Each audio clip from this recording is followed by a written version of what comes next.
오늘 하나님 말씀은 레위기 2장입니다. 레위기 2장 1절에서 10절까지 천천히 묵상하시면서 교독하겠습니다. 레위기 2장 1절에서 10절까지입니다. 구약전서 148쪽. 먼저 제가 한 절 읽겠습니다. 누구든지 소재의 예물을 여호와께 드리려거든 고운 가루로 예물을 삼아 그 위에 기름을 붓고 또 그 위에 유향을 놓아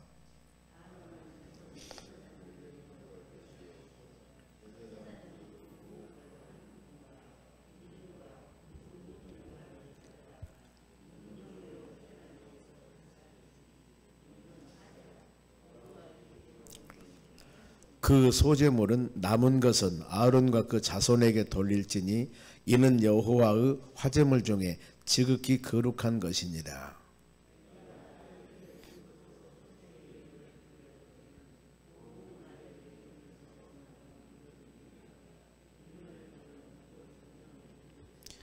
철판에 붙인 것으로 소재의 예물을 드리려거든 고운 가루에 누룩을 넣지 말고 기름을 섞어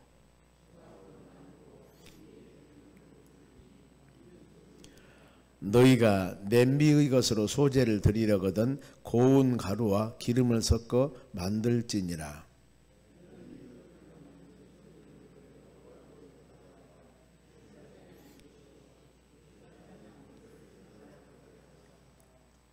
그 소재물 중에 기념할 것을 가져다가 제단 위에서 불사를 지니 이는 화제라 여호와의 향기로운 냄새니라. 소재물은 남은 것은 아론과 그의 아들들에게 돌릴지니 이는 여호와의 화제물 중에 지극히 거룩한 것이니라. 아멘. 옆 사람에게 인사합시다. 오늘도 승리합시다. 좋은 하루 되시기 바랍니다. 오늘 하나님 말씀은 소재의 예물입니다. 어제 아침에 번제에 대해서 같이 말씀을 했습니다. 이 레위기에서는 레위기라고 하는 것은 어제 같이 묵상했습니다. 레위인들이 지켜야 할 생활 지침입니다.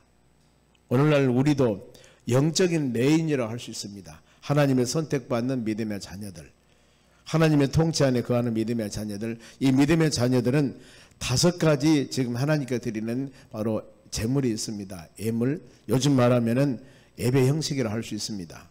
그래서 어제는 화제, 하나님께 태워서 드리는 것, 소를 드릴 때, 양이나 염소를 드릴 때, 더 나가서 비둘기를 드릴 때 드리는 형식이 있다고 그랬습니다. 거기에 동물을 머리에 안수하고, 안수하는 동안에 내 모든 죄가 동물에게 전가가 되는 겁니다. 이전되고, 그 동물이 피 흘려서 죽은데 내 모든 죄를 위해서 죽은 것, 그리고 제단의 번제단에 태웁니다. 태울 때 바로 이 가죽을 벗기고 그 다음에 각을 떠서 번제단에 드리라고 그랬습니다. 가죽을 벗기는 것은 세상과 우리는 짝하면 안 된다는 겁니다. 믿음의 자녀들, 항상 그리스도 안에 사는 여러분들은 바로 세상과 짝하는 것은 하나님과 원수가 되는 것이기 때문에 오직 예수 그리스도 안에서 하나님의 통치 안에서 믿음으로 살아가는 것이 믿음의 자녀들 삶. 그리고 각을 뜨라고 그랬습니다. 통째로 드리는 것이 아니라 부분마다 각을 뜨는데 이것을 잘 태워지기 위해서 하나님께 온전한 예배를 드리기 위해서는 우리는 수많은 헌신과 수많은 희생이 필요하다는 것입니다. 이게 화제, 바로 번제로 하나님께 드리는 일반적인 제물의 형식이 있습니다. 두 번째는 이제 소제입니다. 5개의 이 예배 형식에서 이 번제나 소제, 화목제, 속제제, 속건제 다 이렇게 동물로 드리는 것인데 소제만 곡물로 드리는 것입니다. 이것을 바로 소제라는 뜻은 선물이라는 뜻이 있습니다. 곡물로 드리는 제사인데 이것은 자원하여 드리는 제사입니다. 하나님 은혜에 감사하고 하나님 충성하겠습니다. 그런 의미입니다. 보면은 고린도전서 4장 2절 방금 말씀을 묵상했습니다. 맡은 자들에게 구할 것은 충성. 그럼 어느 정도 충성할 것인가? 요한계시록 2장 10절에 죽도록 충성하라. 그리하면 내가 생명의 멸류관을 너에게 줄 것이다. 이렇게 말씀합니다. 하나님께 드리는 우리의 모든 헌신과 충성은 조금만 아니면 남겨놓고가 아니라 전심전력을 다해서 드리는 우리 헌신과 충성이 되었을 때 하나님의 은혜가 풍성히 내려주실 줄로 믿습니다. 그러면은 이 소재를 드리는 방법입니다. 고운 가루를 드리라고 했습니다. 가루. 곡물을 드릴 때 통째로 드린 것이 아니라 부숴서 가루.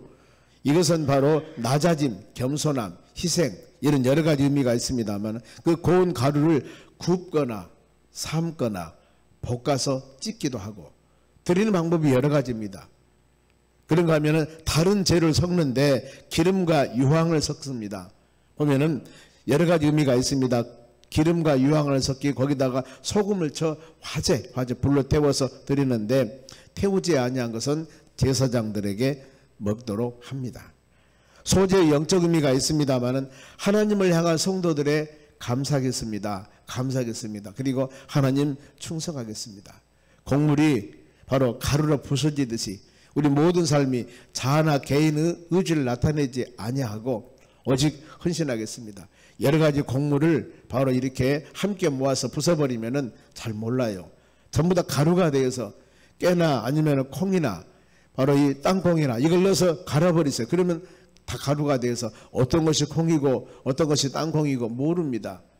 신앙생활에는 여러분들이 우리의 모든 하나님에 관한 헌신이 잘 나타낸 것들이 아니라 낮은 모습으로 겸손한 모습으로 내 어떤 것을 나타내지 아니하고 같이 그리스도 안에서 합력해서 선을 이루어 나가는 이런 헌신이 되었을 때 하나님이 기뻐하신다 그 말입니다.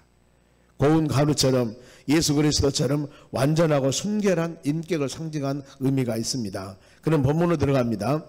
자, 본문에 1절 봅니다. 누구든지 소재의 예물을 여호와께 드리려거든 고운 가루로 예물을 삼아 그 위에 기름을 붓고 또 그 위에 유황을 놓아. 서로 말씀을 드렸습니다. 여기 보면은 이 소재를 드릴 자가 누군가 누구든지라고 했습니다. 누구든지 모든 사람들입니다. 예수님께서 그랬습니다. 수고하고 무거운 짐진 자들 마태복음 11장 28절입니다. 다 내게로 오라. 다 내게로 오라. 누구든지 모든 사람입니다. 수고하고 무거운 짐진 자들 고린도후서 5장 17절에도 누구든지 그리스도 예수 안에 있으면 새로운 피조물이라. 이것은 다 지나갔다. 누구든지 그랬습니다. 모든 사람. 요즘에 믿음으로 사는 하나님의 자녀들 예수 그리스도가 필요한 주의 은혜 안에 거하기를 원하는 모든 사람들 여기도 하나님께 바로 제물 예배를 드릴 때 소재를 드릴 때 누구든지입니다. 누구든지. 그러면은 드리는 재료가 나오죠. 이 하나님께 드리는데 이 예배는 드리는 모든 제물은 하나님께 드린 겁니다. 그런데 고운 가루로 방금 말씀했죠. 드리는 재료 고운 가루 그 다음에 기름과 유황입니다. 세 가지 재료가 나옵니다. 여기서 먼저 고운 가루 이것은 겉과 속이 일치된다는 의미가 있습니다. 가루는 완전히 부숴버립니다.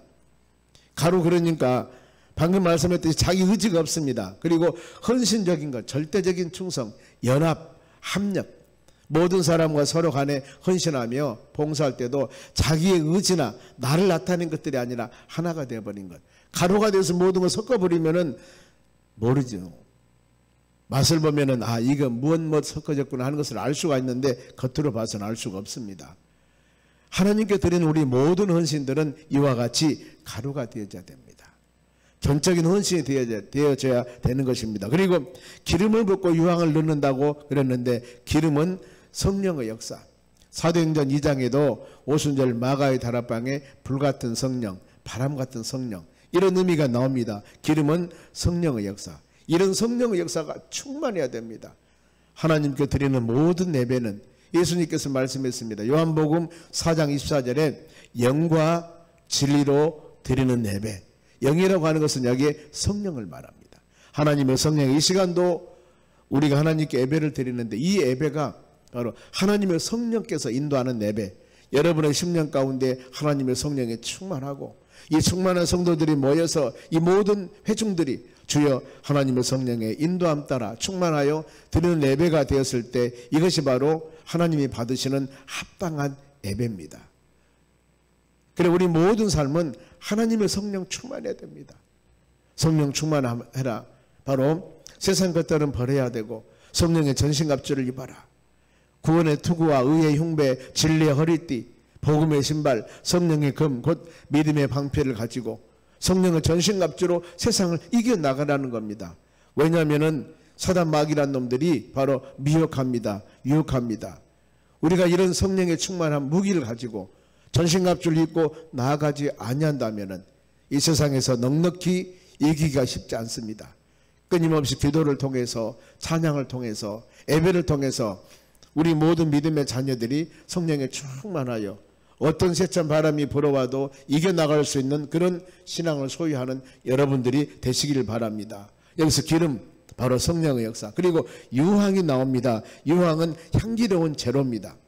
이것은 기도와 경건한 삶을 나타내는데 예수 향기에 나타나는, 고린도후서 2장 15절입니다. 그리스도 향기. 직장이나 가정이나 어느 삶터에서 저 사람 예수 믿는 사람이다. 향기는 보이지 않습니다. 향수 그렇죠? 보이지 않는데 그 사람이 옆에 가면은 향수 냄새가 납니다. 예수 믿는 사람이라고 명찰을 차고 다니고 아니면 예수 믿는 사람이라고 안장을 차고 다니지 않지만은 그 사람과 같이 교제하고 그 사람과 같이 바로 만나서 얘기하다 보면은 이 사람은 예수 믿는 사람이로구나.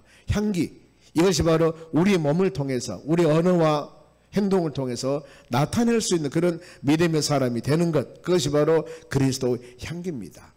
오늘 하루도 우리가 여러 공동체들과 여러 사람들과 만나서 일상생활을 해 나갈 텐데 그들에게 저 사람은 예수 믿는 사람이로구나 하는 예수 향기를 나타내는 여러분이 되도록 간절히 기도하시기 바랍니다.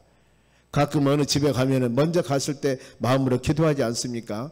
우리가 그리고 그 사람을 위해서 만나기 전에도 마음으로 기도합니다. 하나님, 오늘 이 사람을 만나서 대화할 때 내 입술을 주장해 주시고 내 마음을 주장해 주시고 서로 오가는 대화 가운데 아름다운 얘기가 되기를 원합니다.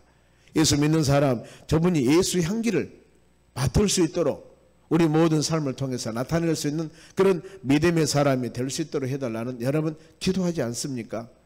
우리는 이와 같이 기름을 붓고 유황을 넣는 것은 성령 충만하여 예수 향기를 나타내는 믿음의 삶이 되어져야 되는 것입니다. 그리고 이제 2절부터 쭉 보면은 이 뒤에까지는 어떤 부분들이냐면은 이제 소제를 드리는 방법이 5가지가 나옵니다. 어떻게 될 것인가? 우리가 집에서도 바로 고기를 시장에서 사왔습니다. 그러면 그것을 어떻게 먹을 것인가? 찌개를 해 먹을 것인가? 아니면 튀겨서 먹을 것인가? 쪄서 먹을 것인가? 이 어떤 재료를 가지고 그것을 요리하는 방법이 여러 가지입니다. 그와 같이 지금 하나님께 드리는 소제의 방법도 여러 가지입니다. 제일 먼저 2절입니다. 보면은 아론의 자손 제사장으로 가져갈 것이요 제사장은 그 고운 가루를 한 움큼 기름과 그 모든 유황에 가져다가 기념물로 제단에 불사를 지니 이는 화제라 여호와께 향기로운 제물이라. 즉 제일 먼저는 고운 가루 한 움큼, 고운 가루를 한 문큼으로 기름과 유황을 섞어서 바로 기념물로 드리라고 그랬습니다. 이것이 화제, 태워서 드리는 것인데 여호와께 향기로운 냄새라고 그럽니다. 향을 피우듯이 하나님께 기뻐하는 것. 그 냄새를 맡으시고 하나님, 참 기쁘다. 우리의 헌신과 우리의 기도와 우리의 찬양이 하나님이 들으시고 향기로운 바로 이 상황이 되는 그런 권능이 됐듯이 하나님이 기뻐하게 받으신다 그 말입니다. 그리고 소제의 남은 것들입니다. 이렇게 하나님께 드렸는데 드리고 남은 것이 있는데 어떻게 할 것인가? 3절입니다. 그 소제물로 남은 것은 아론과 그의 자손에게 돌릴지니 이는 여호와 하제물 중에 지극히 거룩한 것이라. 하나님의 성도들이 바로 번제로나 아니면 소제로 하나님의 제단에 드려지는 드려지는 예물은 일반 성도들이 가져가지 않습니다. 이것은 반드시 다른 것도 마찬가지입니다. 뒤에서 나오겠습니다만 반드시 누구에게 드냐면은 바로 이 제사장들에게 드립니다. 레위인들이 하나님의 성전에 헌신한 사람들이 그것을 나눠서 먹습니다. 그죠? 남은 것은 아론과 그의 자손에게 돌릴지니라. 아론 후손은 제사장들입니다. 이들에게 바로 이 귀한 곡물들을 나누어서 먹는 것이지 모든 사람이 우리 이거 충분히 많이 들어서 남으니까 김씨 정씨 이렇게 와 서로 나눠 먹는 것이 아니라 그 말입니다. 여러분 이것은 잘 구별되는 것입니다. 왜 그러면은 아무나 먹지 않고 하나님의 성전에 헌신하는 아론은 바로 그 자녀들만 드린 것인가? 이유가 지극히 거룩한 것이기 때문입니다. 하나님께 구별될 드리는 것이기 때문에 하나님의 종들, 하나님의 레위인들 바로 성전에서 헌신하는 이분들이 나누어 먹게 되는 것입니다. 그리고 두 번째 방법은 4절에 화덕에 구워서 무교병이나 무교전병을 만들어 드리는 것입니다만 4절 너희가 화덕에 구운 것으로 소재 예물을 드리려거든 고운 가루에 기름을 섞어 만든 무교병이나 기름을 바른 무교전병으로 드릴 것이오 그랬습니다. 그러니까 하나님께 드리는 모든 예배 방법이 다르듯이 이와 같이 이 화덕에 하나님께 드리는 소재도 다 다릅니다. 이제는 구워서 드리는 겁니다. 그런데 화덕이라고 하는 것은 진흙으로 만든 가마솥입니다. 그리고 무교병은 누룩이 없는 것, 누룩하면은 부패성, 썩는 것, 누룩하면은 죄, 이것을 상징합니다. 그래 누룩이 없는 것은 죄가 없는 것, 부패하지 않는 것. 그래 우리가 하나님께 예배 드릴 때도 제일 먼저 할 것이 예배 드리기를 먼저 오셔서 마음으로 죄를 회개해야 됩니다.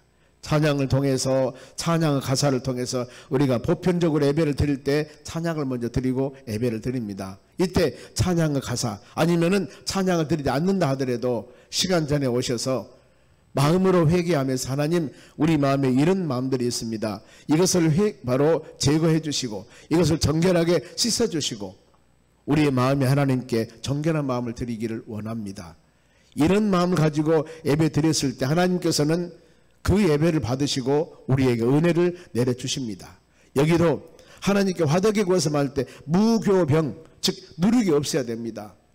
우리 마음속에 죄된 것들. 예수님께서도 바리새인들의 누룩을 조심하라고 그랬습니다. 왜 그랬을까? 누룩은 여기서도 죄성입니다. 부패하는 것. 바리새인들은 하나님 말씀에 대해서는 많이 아는 사람들입니다. 그래 마태복음 23장에 바리새인들을 이 독사의 자식들아 예수님은 책망을 합니다. 아니 하나님 말씀 구약 율법을 그렇게 많이 아는 사람들인데 왜 책망했을까?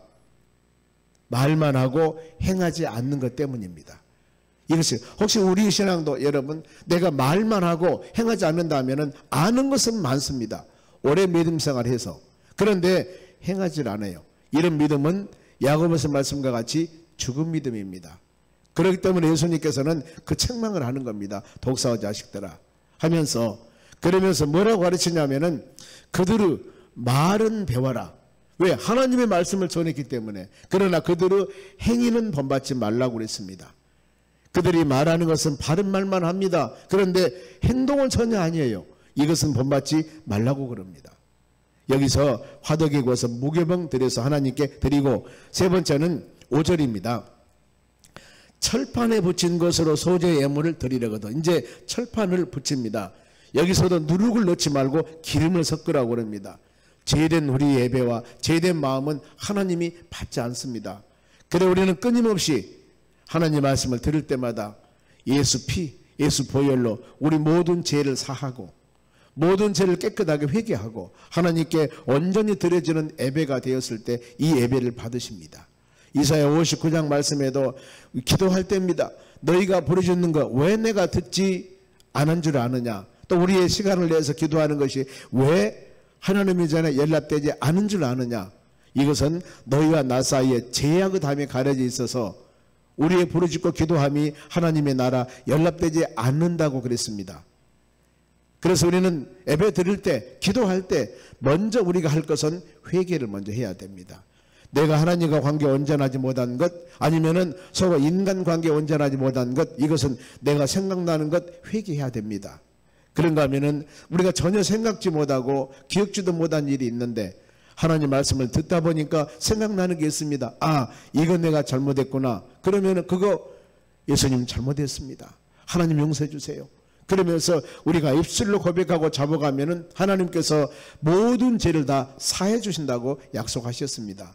이런 마음 가지고 하나님과 우리 사이의 관계가 온전한 관계가 될 수 있도록 말씀 들으면서 열린 마음으로 회개하는 마음으로 예배를 드렸을 때 이것이 바로 여러분 우리가 은혜 받는 시간입니다. 이런 충만한 은혜 받는 여러분 되시기 바랍니다. 그러면은 제물을 드리는 순서입니다. 8절 보겠습니다. 너는 이것들로 만든 소제물을 여호와께 가져다가 제사장에게 줄 것이요 하나님께 드리는 귀한 곡물들 빻아서 아니면 만들어서 제사장이 갖다 줍니다. 그러면은 다음에 제사장은 그것을 제단으로 가져가서 그랬습니다. 먼저 우리가 하나님 제사장이 가면은 제사장이 그것을 바로 하나님의 제단에 드리는 것입니다. 다른 곡물도 다른 제물도 마찬가지입니다. 양이 되었건 염소가 되었건 이것을 가지고 안수해서 기도하고 하나님의 본인들이 그것을 잡아서 각을 떼서 제사장들이면 제사장들이 바로 제단에 드리는 것입니다. 그리고 난 후에 소제물로 남은 것입니다. 10절 같이 읽어볼까요? 소제물로 남은 것은 아론과 그의 아들들에게 돌릴지니 이는 여호와의 화제물 중에 지극히 거룩한 것이니라. 바로 3절과 똑같습니다. 제물을 드리고 남은 것, 이것이 모든 사람이 나눠 먹는 것이 아니라 하나님의 제단에 선신하는 아론과 제사장 아들들, 이들이 그것을 나누어서 먹는 것, 이렇게 말씀을 꼭 우리가 새기시기 바랍니다. 그리고 이제 소제물 중에 넣지 말 것이 있습니다. 우리가 예배 드릴 때 제거할 것입니다. 예배 드리는 마음, 즉 11절 같이 읽습니다. 너희가 여호와께 드리는 모든 소제물에는 누룩을 넣지 말지니 너희가 누룩과 꿀을 여호와께서 화제로 사려 드리지 못할지니라. 두 가지 넣지 말 것이 있습니다. 누룩, 계속 지금 말씀합니다. 누룩은 뭐예요? 부패, 재성, 전염성, 이걸 상징합니다. 우리가 예배 드릴 때나 기도할 때 이거 먼저 제거해야 됩니다. 그러기위해서는 회개하라고 했지 않습니까? 그리고 꿀인데 꿀은 즐거움, 쾌락입니다.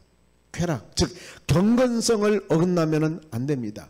믿음의 자녀들이 서로 대화하며 이야기할 때도 여러분 이거 잘 생각해야 됩니다. 우리가 서로 친하다는 것 때문에 믿음의 자녀들 서로 대화할 때 이 믿음의 자녀로서 이 경건성을 잊어버리면 안 돼요. 그러지 않습니까? 그럴 리가 전혀 없겠지만은 바로 믿음의 사람들이 모여서 서로 간에 대화하면서 세상 사람들보다 더 이상한 얘기를 막 해. 여러분 그러면 어떻게 되겠습니까? 안 되죠. 우리는 믿음의 사람들입니다. 그렇기 때문에 우리가 행하는 모든 것들, 자, 신앙 안에서 믿음 안에서 왜요? 하나님이 보시고 하나님이 듣고 계십니다. 어느 곳에나 무엇을 하든지 때문에 우리의 언어와 행동은 경건해야 됩니다. 이걸 깊이 우리가 마음으로 또한 새기셔야 됩니다. 쾌락하는 것, 즉 잠언서 5장 3절에도 음료 입술은 꿀을 떨어뜨리고 그 입은 기름보다도 미끄러우니라 그랬습니다. 우리는 믿음의 사람들입니다. 어느 곳에서 무엇을 하든지 우리의 언어와 행동은 항상 하나님 중심적으로 해야 된다는 겁니다. 왜? 너희는 세상에 빛이 되어야 되기 때문입니다. 그런가 하면은 또 이 소제물 중 넣을 것이 있습니다. 두 가지, 누룩이나 꿀은 넣지 말라고 그랬습니다. 즉 죄된 것들이나 경건성에 어긋난 쾌락, 이것은 여러분 멀리해야 되는 겁니다. 그런가 하면은 소제물 중에 넣을 것 13절입니다. 너희 모든 소제물 중 소금을 치라. 너희 하나님의 언약의 소금을 너희 소재에 빼지 못할 것이니 너희 모든 뇌물에 소금을 드릴지니라. 소금이 무엇입니까? 맛을 내는 것입니다. 부패를 방지하는 것입니다. 중요합니다. 보면은 우리 요리할 때 소금을 간을 잘 맞춰야만이 음식이 맛있지 않습니까? 그와 같이 믿음의 자녀들은 바로 이렇게 살아가야 된다는 겁니다. 그런데 소금은 영원한 불변함을 상징합니다. 즉 하나님과 우리와 약속은 변치 않는다. 영원하다. 그래서 하나님 이름을 야훼, 여호와 하나님이라고 하지 않습니까? 여호와 하나님은, 야훼 하나님은 약속을 지키신 하나님, 전능하신 하나님, 이 의미가 야훼, 여호와란 의미입니다. 하나님과 우리의 약속은 변치 않습니다. 하나님께서는 우리에게 세상에 소금이 되라고 말씀하고 민수기 18장 19절 말씀에는 영원한 소금 언약이란 단어가 나와요. 소금 언약. 이게 뭐요? 변치 않는다는 겁니다. 하나님의 약속과 하나님의 언약은, 하나님 말씀은 영원한 소금 언약, 변치 않습니다. 변치 않은 주님의 사랑입니다. 마지막으로 14절 말씀에는 이삭을 소재로 드릴 때 볶아서 찧어서 드립니다. 찍어서. 여러 가지 방법, 즉 이 방법으로 드리는데 마지막에 14절입니다. 보면은 너는 첫 이삭의 소재를 여호와께 드리려거든 첫 이삭을 볶아 찌은 것으로 내 소재를 드리라. 볶아서 바로 찌은 것입니다. 그리고 그 위에 기름과 유황을 바르고 이것을 제사장이 여호와께 드리라. 이렇게 말씀합니다. 오늘 말씀 마칩니다. 소재, 곡물로 하나님께 드리는 여러분 애물입니다. 즉 오늘 하나님의 자녀들 우리가 예배를 드릴 때 예배 형식이 여러 가지라고 그랬습니다. 이와 같이 우리가 드리는 모든 예배는 하나님께 드리는 것, 그리고 어떤 형식과 격식이 있습니다. 하나님께 원하는 것. 그리고 우리 모든 신앙은 항상 말씀 중심적인 신앙이 되어져야 되는 것입니다. 왜냐하면 신앙은 상식이 아니기 때문이에요. 우리 생각과 우리의 어떤 환경과 여건과 전혀 다르게 하나님께서는 우리에게 하나님 말씀을 주시며 요구하실 때가 있습니다. 그러면 어떻습니까? 하나님, 이것은 환경이 안 맞습니다. 여건이 안 맞습니다. 우리의 상식이 안 맞습니다. 많은 사람은 그렇게 하지 않습니다. 우리가 이렇게 말할 수 없습니다. 왜요? 하나님의 말씀은 진리입니다. 때문에 그 어떤 환경 가운데서도 하나님께서 우리에게 주는 그 말씀, 은혜 그대로 나아가는 것이, 그것이 바로 좋은 믿음이고 하나님 보시기에 합당한 신앙생활입니다. 때문에 우리는 끊임없이 하나님 말씀 묵상해야 되고 하나님 말씀 들어야 되고, 여기에 우리 신앙을 맞춰서 나아갈 때 이것이 바로 아름답고 복된 믿음이라는 겁니다. 오늘 하루도 이 믿음 여러분 마음에 깊이 새기면서 믿음으로 승리하는 하루가 되시기를 주의 이름으로 축원합니다. 기도하겠습니다. 하나님 감사드립니다. 새벽에 바로 레위기 말씀 묵상을 통해서 우리가 어떻게 하나님을 섬겨야 되고 하나님께 드려지는 모든 예물들이, 모든 예배 형식들이 그 안에 의미가 있음을 마음으로 믿고 마음으로 바로 새기면서 우리의 상식과 우리 마음대로 믿음 생활이 아니라 하나님 보시기에 합당한 믿음 생활에 나아갈 수 있는 하나님의 자녀들이 되도록 복을 더하여 주시옵소서. 이 하루도 주신 말씀 마음에 새기면서 우리 모든 삶이 바로 세상에 빛이 되고 소금이 되어서 하나님을 영화롭게 하며 예수 그리스도 향기가 되어 예수님 자랑하는 믿음의 자녀들이 되도록 은혜를 주시옵소서. 우리의 가정, 직장, 사업장, 일터를 지켜주시고 건강 주시고 믿음 주시고 영육간의 강건함 허락해 주셔서 오늘 하루도 하나님을 영화롭게 하는 그야말로 은혜스러운 하루가 되도록 성령께서 강권적으로 믿음의 자녀들을 붙잡아 주시고 입술의 고백이 모두 주의 나라 연락하여 하나님의 때가 되매 아름다운 결실을 맺을 수 있는 복을 내려 주시옵소서. 감사하며 예수 그리스도 이름으로 기도하옵나이다. 아멘.